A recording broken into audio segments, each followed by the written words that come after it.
So, I was doing a little bit of research for this movie, Knives of the Avenger, and it turns out that the production for this was so bad, so awful, that the original director, I don't even know who the name was, walked off the set. Mario Bava had to come in and pretty much reshot the majority of the movie. That means the scenes, maybe some of the writing and things like that.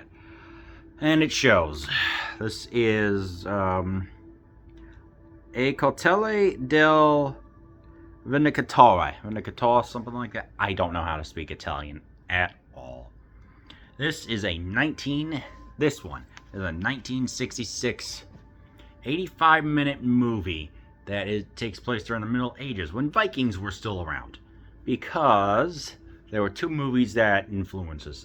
Shane from 1953, which I need to watch, and also The Vikings, which Kirk Douglas himself starred in. And you can even tell that, see if we can even, maybe you can get a small image of him kind of looking like Kirk Douglas right down to the hair, mixed with 1950s wrestler Gorgeous George. It is one of the most interesting hairstyles and facial expressions I've ever seen. I'm just like, whoa. It's a revenge tale. It's your standard revenge tale. There's a mysterious stranger. He meets a woman and a kid, and they are on the run from this evil tyrant who is returning from from a war in order to be a king by marrying this wife. And you could tell that there are like two plots mixed into one: the revenge tale and trying to ascend to kinghood. What saves this movie is Mario Bava's. I won't be saying that a lot. You can see his influence, the certain type of camera lens, just focusing on the action for a while. The atmosphere, the cinematography. This is the good stuff. I like it. This was made on a budget of $65,000 in 1966, most likely. That probably equates to less than $1 million. Second tier actor, Western actor, Cameron Mitchell. Real name is Mitchell Mitchell. You can put two and two together. Plays the kind of stoic, reserved, dealing with his emotions, about coming to peace with himself, trying to protect his family, and atoning for his past, I guess. And then in an okay flashback, there are two flashbacks, I guess, of where the husband who was supposed to be there goes out to sea at war for 3 years, and he comes back. Spoiler alert. They got a little bit of a vendetta, a grudge against each other, but they eventually kind of make up for it.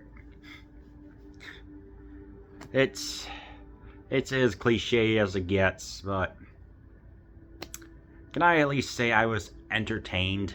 Yes, I can say I was entertained. 85 minutes.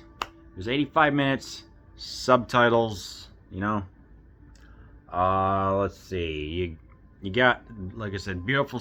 You got a very, very nice beach. I mean, it's so pristine. It could be on like Italian currency. That's how nice it looked. You got one ship. I mean, this is a minimalistic movie, but when it works with the atmosphere and cinematography, you can't help but look. You really can't. You just gotta focus on it. Yeah, just to give you, it's like there's a scene in a house. This is a small house. Yeah, it was. Cameron carries the movie along with the. I'm trying to remember the villain's name, but he's got some presence. I will say that. What makes a good villain is what the hero has to go through, or how menacing they are. Killing their own minions for incompetency. The way how they look. Speaking, what they have to put the hero through, things like that. This guy is a real schmuck. You just can't help but wait to see. he's got just enough. He's got actually not necessarily like three-dimensional. I'd say like 2.5D of. I can believe him. He's a real jerk. I can't wait to see his butt get whooped. There is about an hour in. There's like this bar that has stairs going up. There's the door, and then it descends. What? And the fight is kind of violent, I guess. I don't know. It's one of those, you gotta see it for your own, like... I mean, it's not like jump cut after jump cut after jump cut, so it kind of had to get my body... My mind was adjusted to that. I'm like, okay, the stunt doubles are doing alright, but it's shrouded in darkness. It's like... And again, when it was done, filmed majoritively in 6 days, if I'm not mistaken. To make it like that, it's like... I was fine with that, but then when there's a fight going on that's taking place in this dimly lit bar, and then they go outside and it's bright as day, I'm like, some of the leaps of logic, you could tell the stuff that was on the cutting room floor from the original director was there, like awkward transitions, the kind of stilted dialogue, but you know what? Out of all the hundreds of spaghetti westerns or spaghetti, what is the word I'm looking for? Spaghetti medieval pieces, this one is not that bad. Is it going to win any Oscars or whatever the Italian version of Oscars or Academy Awards are? Oh no. In fact, only 957 people have seen this movie. Have rated it on the IMDb. I mean, it's only a part of a 5-disc set where only one library in the entire state has it. So, and this is volume 1, so maybe there was a volume 2, but just to tell you, it's like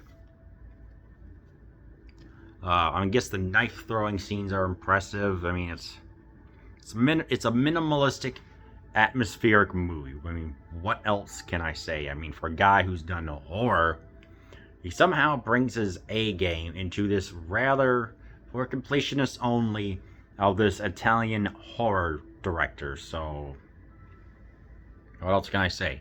If you want a movie that's got great atmosphere, minimalism that somehow works, and okay acting and a great villain, but at the same time you recognize there are several flaws because it was meant to be something else, and it feels sparse and unfinished. I don't know. Give this 5 out of 10 movie, Knives of the Avenger, a watch.